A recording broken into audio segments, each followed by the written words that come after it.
قوالی ڈول باجا شرعاً صحیح ہے یا نہیں؟ بعض لوگ شادی بیاہ کے موقعوں پر یا بزرگان دین کے مزاروں پر جا کر گانے گاتے ہیں، قوالیاں پڑھتے ہیں، گانے سنتے ہیں، باجے بجاتے ہیں، تو اس کا شرعاً کیا حکم ہے؟ کیا یہ درست ہے یا نہیں؟ نصاب الاحتساب کتاب ہے، جلد 52 صفحہ نمبر 103۔ اسی طرح در المختار کتاب کا نام ہے، جلد 5 صفحہ نمبر 306۔ کہ اخیر زمانے میں اس امت کے بعض لوگوں کو خنزیر اور بندر بنایا جائے گا۔ صحابہ نے عرض کیا، اے اللہ کے رسول صلی اللہ علیہ وسلم، کس وجہ سے انہیں خنزیر اور بندر بنایا جائے گا؟ تو آپ صلی اللہ علیہ وسلم نے فرمایا کہ وہ لوگ گانے اور بجانے کا پیشہ اختیار کریں گے۔ گانا بجانے کا پیشہ اختیار کرنا، اس وجہ سے ان کو بندر اور خنزیر بنایا جائے گا۔ اور مزید فرمایا، اجتماع الملاہی معصیۃ والجلوس علیہا فسق والتلذذ فیہا کفر۔ گانا سننا، سنانا، باجا بجانا، یہ معصیت گناہ ہے، اور وہاں بیٹھنا فسق ہے، اور تلذذ حاصل کرنا یہ کفر ہے۔ سخت بات ہے۔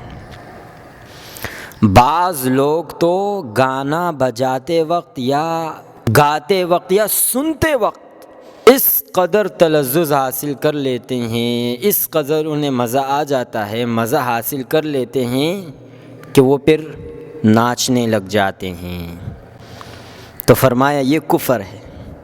آپ نے دیکھا ہوگا بڑے بڑے عمر کے لوگ ہوتے ہیں، داڑھیاں ہوتی ہے سفید سفید، گانا ان کے سامنے لگ گیا، وہ پھر اپنے آپ کو سنبھال نہیں سکتے، اٹھ جاتے ہیں اور ناچنا شروع کر لیتے ہیں۔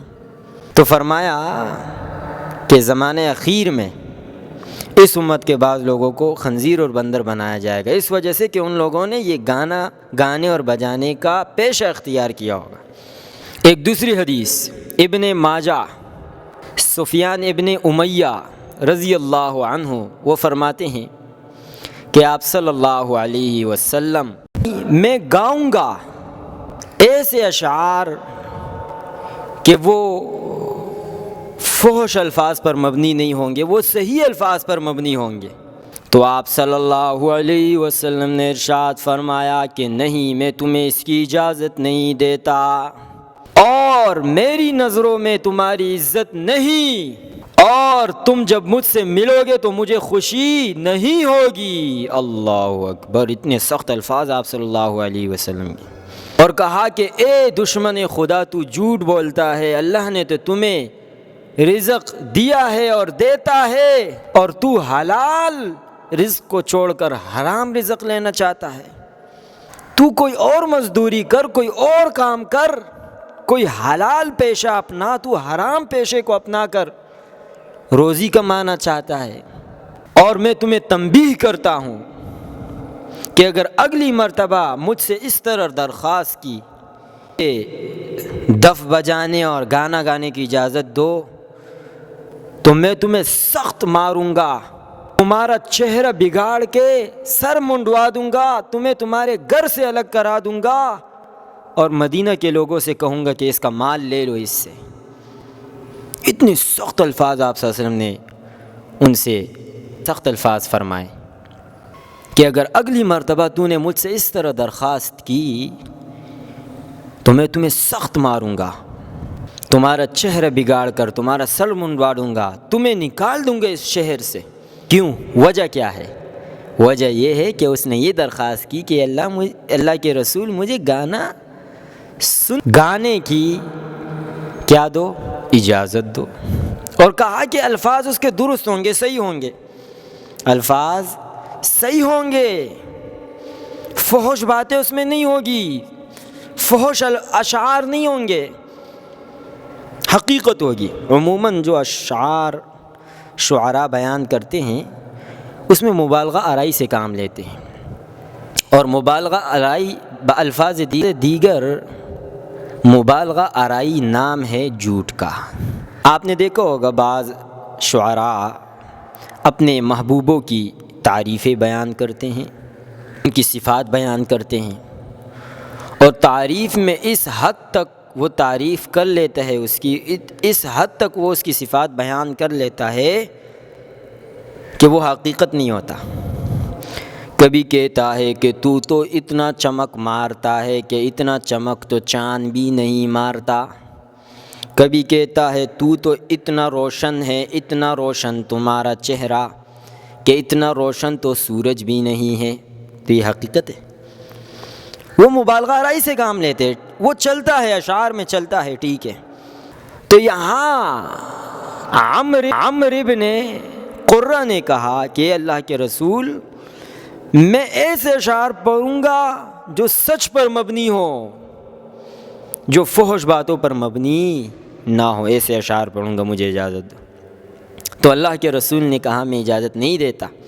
تو آپ مجھے بتاؤ، آج کل کے جو شعراء ہیں، جو گانے ہیں، اردو ہو، پشتو ہو، وغیرہ زبانوں میں جو گانے ہیں، اس میں شعراء کیسے کیسے مبالغے کرتے ہیں، کیسے کیسے جھوٹ بولتے ہیں اور عشق مجازی بیان کرتے ہیں۔ ایک ہے عشق حقیقی۔ عشق حقیقی کیا ہے؟ اللہ اور رسول سے محبت۔ عشق مجازی لڑکا لڑکے کے پیچھے، لڑکی لڑکے کے پیچھے، اور آج کل تو ماشاءاللہ لڑکے لڑکے کے پیچھے خوار ہے، یہ عشق مجازی ہے۔ تو شعراء عموماً عشق مجازی بیان کرتے ہیں، لڑکا لڑکی کی باتیں کرتے ہیں، محبت کے، پیار کی، اس طرح اشعار پڑھتے ہیں۔ اب وہ جھوٹ پر مبنی اشعار اور گانے کیسے جائز ہوں گے جب نبی کریم نے اس کو صحیح باتوں سے، یعنی صحیح اشعار سے منع کیا کہ اگرچہ تو گانا پڑے گا اس میں اشعار صحیح ہوں گے، اس کی اجازت نہیں دی، تو پھر جس گانے میں اشعار ہی جھوٹ پر مبنی ہوں اور فحش باتوں پر مبنی ہوں، وہ گانے اور وہ اشعار کیسے جائز ہو سکتے ہیں؟ ذرا غور کریں، یہ جائز نہیں ہے گانے سننا، بجانا، اور پھر جو ہے یہ مزاروں پر جانا، وہاں قوالیاں گانا، یہ سب ناجائز ہے، یہ سب ناجائز ہے۔ تو جب آپ صلی اللہ علیہ وسلم نے اس کو کہا کہ آپ جاؤ توبہ کرو، تو وہ شخص کھڑا ہوا اور چلا گیا، بڑا شرمندہ ہوا۔ تو جب وہ چلا گیا تو آپ صلی اللہ علیہ وسلم نے سفیان ابن امیہ سے کہا کہ یہ اللہ کے نافرمان لوگ ہیں، اور اگر اس نے موت سے پہلے توبہ نہیں کی تو قیامت کے دن یہ شخص اس حال میں اٹھایا جائے گا کہ یہ مخنث ہوگا اور یہ ننگا ہوگا، اس کو ایک ٹکڑا بھی کپڑے کا نہیں ملے گا کہ لوگوں سے اپنے آپ کو چھپا سکے، اور یہ اٹھے گا اور گرے گا، اٹھے گا اور گرے گا۔ تو یہی حال ان کا بھی ہوگا جو گانے سنتے ہیں، سناتے ہیں۔ اور آج کل تو نیا کام شروع ہے، ڈانس کرو۔ بھائی یہ سب ممنوع ہے، حرام کام ہے، یہی تو تلذذ ہے، اور یہ کفر ہے، والتلذذ فیہا کفر۔ اور آج کل کے بعض لوگ وہ ڈانس کو بھی ابھی عشق رسول کہتے ہیں۔ اللہ اکبر۔ ایک وہ دور تھا کہ نبی کریم صلی اللہ علیہ وسلم کی مخالفت میں کوئی طریقہ اختیار کیا جاتا تو صحابہ سے رہا نہ جاتا۔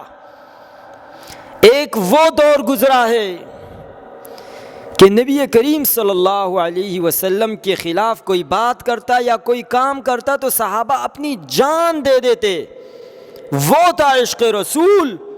لیکن افسوس، صد افسوس، آج حال یہ ہے کہ ناچو ڈانس کرو یہ عشق رسول ہے، ناچو ڈانس کرو یہ عشق رسول ہے۔ اس کو عشق رسول کا نام دیا گیا کہ جو شخص ناچے گا نہیں، ڈانس نہیں کرے گا، وہ کافر ہے، وہ گناہ گار ہے، اس کو آپ صلی اللہ علیہ وسلم سے کوئی محبت نہیں۔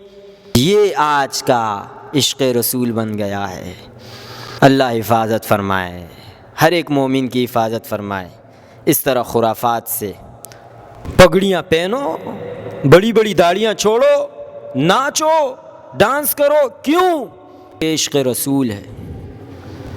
چلو وہ بات سمجھ میں آتی ہے، ایک کام جائز ہو اور وہ کیا جائے اور اس کے عشق رسول کا نام اس کو دیا جائے، سمجھ میں آتا ہے۔ ایک کام ناجائز ہے، حرام ہے، اور اس کو عشق رسول کا نام دیا جائے، یہ سمجھ سے بالاتر ہے۔ تو یہ سب حرام ہے، گانا سننا، سنانا، ناچنا، سب یہ سب حرام ہے، اس سے بچنا چاہیے۔ احکام الشریعت کتاب کا نام ہے، صفحہ نمبر 140، مولوی احمد رضا خان مسلک بریلوی کے اعلیٰ حضرت، ان کی کتاب احکام شریعت صفحہ نمبر 140۔ ان سے کسی نے مسئلہ پوچھا، مسئلہ کیا ہے؟ مسئلہ کیا ہے بھائی؟ مسئلہ یہ ہے کہ کسی نے پوچھا حضرت جب میں آپ سے کل ملاقات کر کے جب مسجد گیا نماز پڑھا تو پھر وہاں میں اپنے دوست کے ساتھ کسی عرس میں گیا، جب کسی عرس میں گیا تو وہاں میں دیکھتا ہوں کہ بعض قوال آئے ہیں، قوالیاں بھی گا رہے ہیں اور باجے بھی بجا رہے ہیں مسجد میں، اور لوگ جو ہیں وہ سن رہے ہیں، ڈانس بھی ہو رہا ہے۔ کیا یہ عمل جائز ہے یا نہیں؟ یہ آپ صلی اللہ علیہ وسلم سے ثابت ہے یا نہیں؟ کیا اس طرح صحابہ نے کیا ہے یا نہیں؟ کیا یہ لوگ گناہ گار ہے یا نہیں؟ تو انہوں نے خود اپنی کتاب میں اس مسئلے کا جواب دیتے ہوئے کہا ہے کہ یہ سب لوگ گناہ گار ہے، برابر کے گناہ میں شریک ہے، سب کو برابر کا گناہ ملے گا۔ جو قوالی گانے والا ہے اس کو بھی اتنا گناہ ملے گا جتنا کہ سننے والا ہے۔